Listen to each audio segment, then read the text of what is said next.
Fernando Botero, l'un des artistes latino-américains les plus importants du XXe siècle, a été enterré samedi à Pietrasanta, la ville de Toscane où il vivait et travaillait depuis des années avec son épouse, l'artiste grecque Sofia Vari, décédée en mai.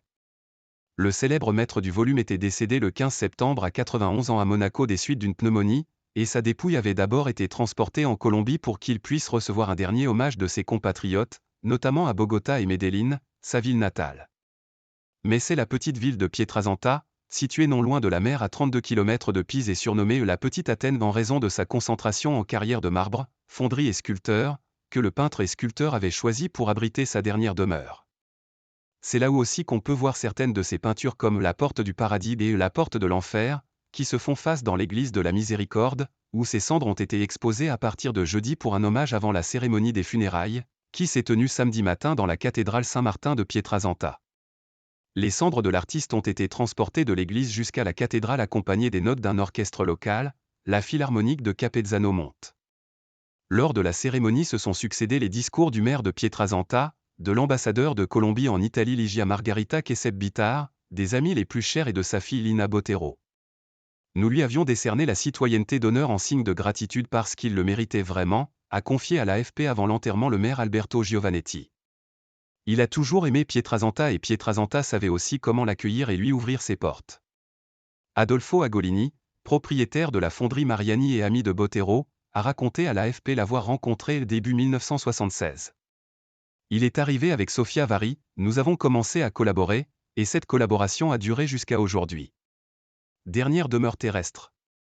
Les cendres de l'artiste avaient été installées devant l'autel de la cathédrale sur un catafalque décoré de fleurs blanches.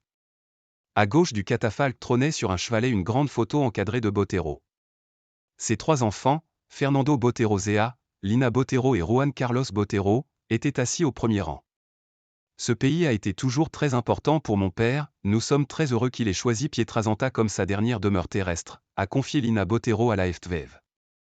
Il a travaillé ici pendant plus de 40 ans, il a réalisé ses sculptures ici grâce au travail des fonderies, aux ateliers de marbre avec lesquels il a travaillé ainsi qu'avec les artisans, dont ils admiraient le talent et qu'ils respectaient.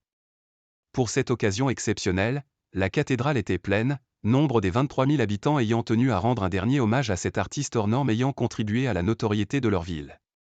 À l'issue de la cérémonie, les cendres de l'artiste, auteur de 300 sculptures et 3000 peintures, ont été enterrées dans la section du cimetière réservé aux citoyens illustres de Pietrasanta. Les œuvres de Botero, représentant pour la plupart des personnages aux formes voluptueuses, ont été adjugées aux enchères pour des sommes allant jusqu'à 4,3 millions de dollars dans les galeries les plus prestigieuses du monde. Fernando Botero a aussi été un grand mécène, avec des donations estimées à plus de 200 millions de dollars. Soucieux de rendre ses œuvres accessibles au grand public, en particulier les classes populaires, il a donné au musée de Medellín et de Bogota nombre de ses œuvres, mais aussi des dizaines de tableaux de sa collection privée, dont des Picasso, Monet, Renoir, Miro.